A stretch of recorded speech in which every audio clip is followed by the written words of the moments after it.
Hello again, Rabbi. Hello, Joe. I know we've already spoken about this topic, and gun violence apparently is not something that's going to go away anytime soon because, as we see in the news, there are more mentions of shootings, murders. More people are shooting other people of all ages.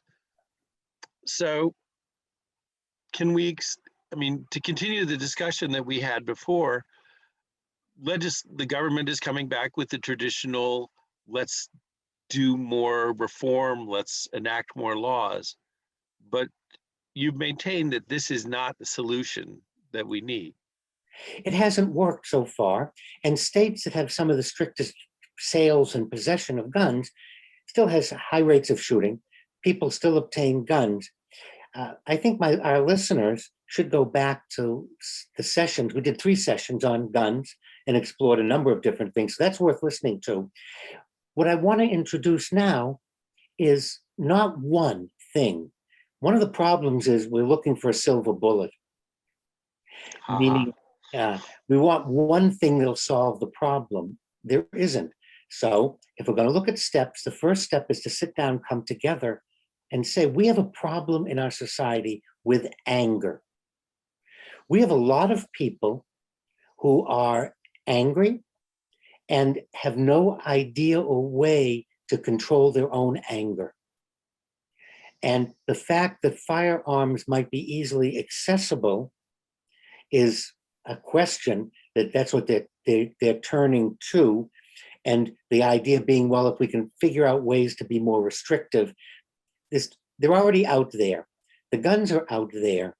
It's our constitutional right. So let's look at people. A novel approach. Why are so many people angry? I remember when I grew up, we used the expression, someone went postal. And maybe our listeners out there remember the incidents that happened in post offices because of disgruntled, not a fair word, not a nice word, that employees that perceived that they were being unfairly treated and were many times unfairly treated. And so they would take their anger out on their fellow employees. And they brought guns in, or they would start shooting up the post office or the distribution center or wherever they may find themselves. And so the expression going postal, I haven't heard that in recent years. However, I think it's worth revisiting because what it says is individuals' inability to handle what's going on around them is leading to what we're watching. We need to work with our students, our adolescents, adults, in how do I handle my feelings? How I can be angry doesn't mean I have to act on them. How do I do that? And how much do I watch on TV, movies, and news? How much of the reporting shows us shootings and the police and the people, and it just whips up things into a feeding frenzy, if you will. So I think a lot of things contribute. The core is the individual. Why do I feel disenfranchised? Why do I feel angry? And rather than saying some platitude, let's take a look at the society we live in. How do companies treat their employees? How do supervisors, bosses treat their staff? How do teachers treat their students? How do principals treat their teachers? And I think that's something we're really afraid to look at. We really don't want to look at how we treat each other because we're really afraid of what we'll find, that we're not very nice a lot of the time.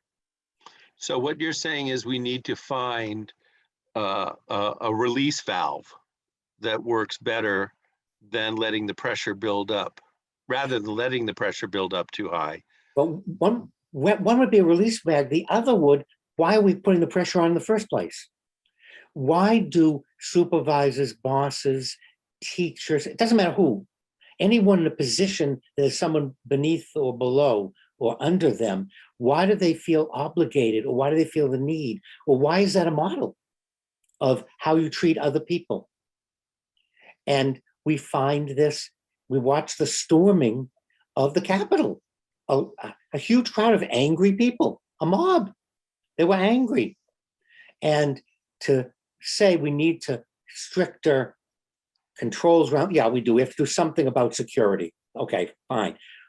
However, what are we doing about the people that feel disenfranchised?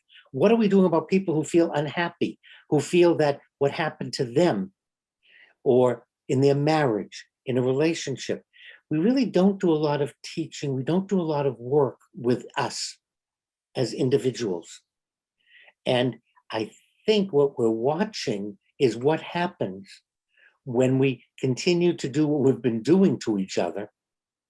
And certainly the access to firearms needs to be addressed, and people can listen to our 3 sessions dealing with that aspect.